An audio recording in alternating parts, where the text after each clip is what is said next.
Good evening everyone.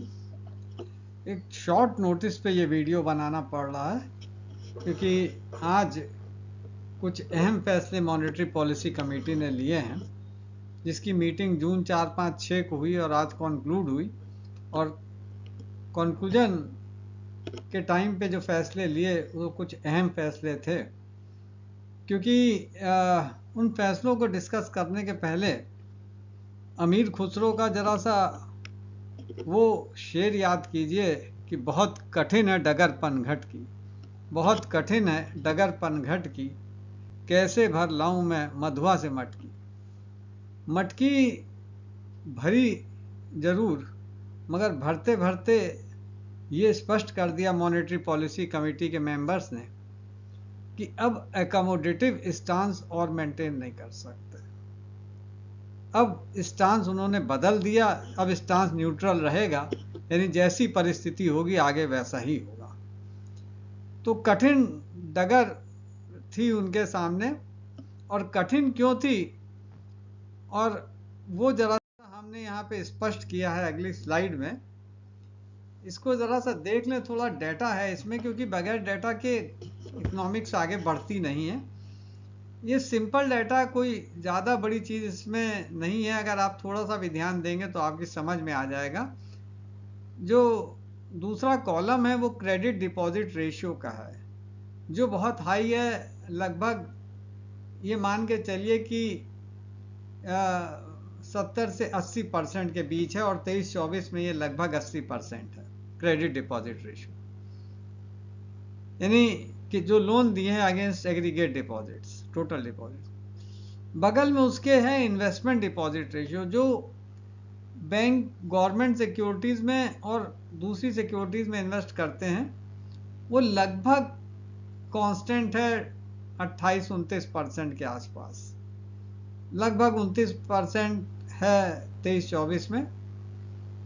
और इसके अलावा जो तीसरा कॉलम है वो भी थोड़ा ध्यान से दें, वो जो बैलेंसेस रिजर्व बैंक के पास बैंक कमर्शियल बैंक्स रखते हैं, ये सारा डाटा कमर्शियल बैंक्स का है। कैश रिजर्व रेशियो और बाकी जो बैलेंसेस आरबीआई के पास रहते हैं, उसका शेयर मोटा मोटा 5% के आसपास है। और इन तीनों को जोड़ लें, credit deposit ratio, investment deposit और सीआरआर को, ये 100% पार कर गया। 114% है 23-24 में। तो यानी बैंकों के पास फंड्स है नहीं, और जो बात वो बराबर कहते हैं कि ड्यूरेबल लिक्विडिटी बैंकों के पास नहीं है, इसलिए जो रेपो रेट है उसे कम करना आसान नहीं है। इसलिए मैंने कहा डगर बहुत है कठिन पनघट की, कि बहुत कठिन डगर थी, मगर उसके बाद भी एमपीसी मेंबर्स ने मटकी भरी। और दूसरा कारण क्या है कि क्रेडिट डिपॉजिट रेशियो जो हाई है और ये टोटल सम हाई है, उसमें जो मेन सेविंग्स का जो सेविंग्स हैं, क्योंकि क्रेडिट डिपॉजिट यानी जो डिपॉजिट बैंकों को मिलते हैं वो हाउस होल्ड सेविंग्स से मिलते हैं, और हाउस होल्ड सेविंग्स का डाटा यहाँ दिया HS to GDP। Household savings जो हैं टोटल सेविंग्स में, टोटल अगर हम सेविंग्स लें ग्रॉस सेविंग्स, तो ग्रॉस सेविंग्स में हाउस होल्ड सेविंग्स का हिस्सा 60% के करीब है।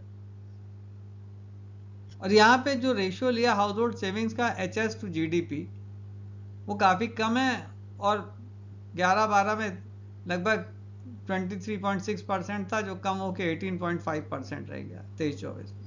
हाउस होल्ड सेविंग जो मेजर सोर्स है सेविंग्स का, वहाँ बहुत तेज़ी से डिक्लाइन है।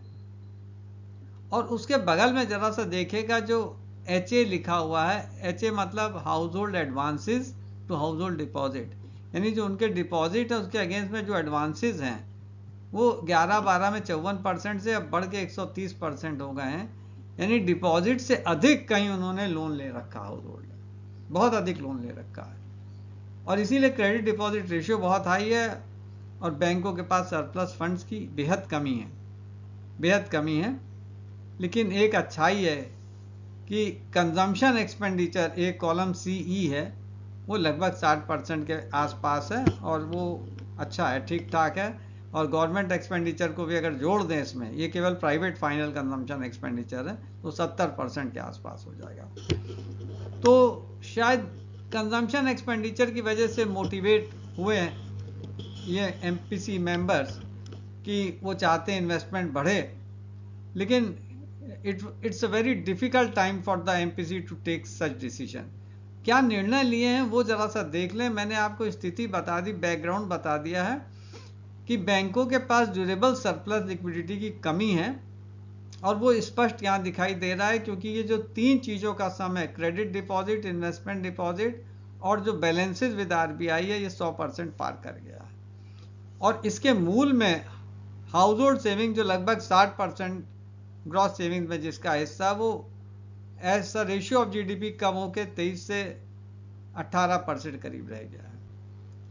और हाउस होल्ड एडवांसेस बहुत ज़्यादा बढ़े हैं, ये मान के चलिए कि लगभग डबल से ज़्यादा है, मोर देन 100% बढ़ गए हैं। 130.5% यहाँ पे दिखा रहा है, 130.5। ये सारा डाटा परसेंटेज में है, याद रखिएगा। तो ऐसी परिस्थिति में रेपो रेट को कम करना, और वो भी 50 बेसिस पॉइंट से, ये बड़ी हिम्मत की बात है, क्योंकि 3 मेजर पॉलिसी डिसीजन लिए हैं जो आप शॉर्ट में मैंने यहाँ समझाने की कोशिश की है कि repo rate is reduce by 50 basis point, यानी 0.5% से कम कर दिया है। 6% था, वो 5.5 रह गया, और इमीडिएट इफेक्ट से किया है, इमीडिएट इफेक्ट। और शायद इसलिए कि इन्फ्लेशन रेट कम है, लगभग 4% के आसपास है, और मौका अच्छा है, ऐसे में आप रेपो रेट 50 बेसिस पॉइंट से कम कर दें, शायद कुछ इन्वेस्टमेंट बूस्ट हो जाए। दूसरा है जो मैंने आपसे कहा, पॉलिसी स्टांस उन्होंने बदल दिया, एकोमोडेटिव की जगह अब न्यूट्रल पे आ गए। एकोमोडेटिव का मतलब है कि वो मनी सप्लाई बढ़ाएंगे, लेकिन अब न्यूट्रल स्टांस है, वो जैसी परिस्थिति होगी वैसा निर्णय लिया जाएगा। अगर इन्फ्लेशन रेट बढ़ता है और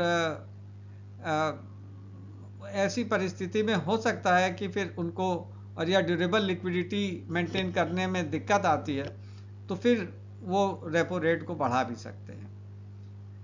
तो काफ़ी हिम्मत की बात है कि 50 बेसिस पॉइंट से ये निर्णय लिया गया, क्योंकि अभी तक जो पॉलिसी थी उस पर केवल 25 बेसिस पॉइंट लगातार 2 बार उन्होंने कम किए, यानी 6.5 से 6 पे आ गए, और अब 6 से 5.5% उन्होंने तुरंत विद इमीडिएट इफेक्ट उन्होंने इसको इम्प्लीमेंट कर दिया, कि जो इफेक्ट है पॉलिसी चेंज का वो जितनी जल्दी आए ताकि ग्रोथ बढ़ाई जा सके, इकोनॉमिक ग्रोथ को हम आगे ले जाएं, आगे बढ़ा सके।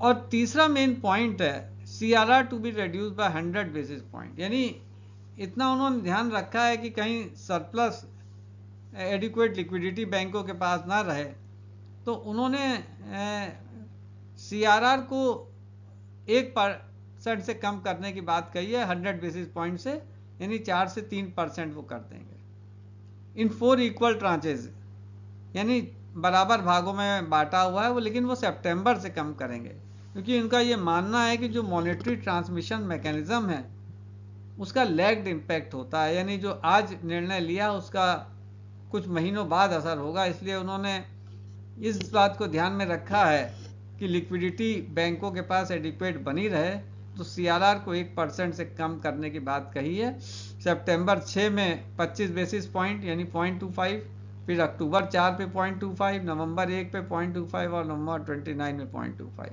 तो 1% कम होगा, 4 से 3% रह जाएगा, यानी इस साल के यानी दिसंबर के शुरू होने से पहले 3% हो जाएगा, क्योंकि मॉनेटरी ट्रांसमिशन मैकेनिज्म का अगर लैग्ड इम्पैक्ट आएगा तो ऐसी परिस्थिति में कम से कम ये है कि जो एडिक्वेट लिक्विडिटी या ड्यूरेबल लिक्विडिटी है वो बैंक कुछ हद तक सीआरआर कम होने से उसको मेंटेन कर सकते हैं कमर्शियल बैंक्स। तो ये 3 इंपॉर्टेंट पॉइंट है, एक रेपो रेट को 6 से 5.5% करने की बात कही गई है, पॉलिसी स्टांस उन्होंने साफ बदल दिया, एकोमोडेटिव से न्यूट्रल पे चले गए हैं।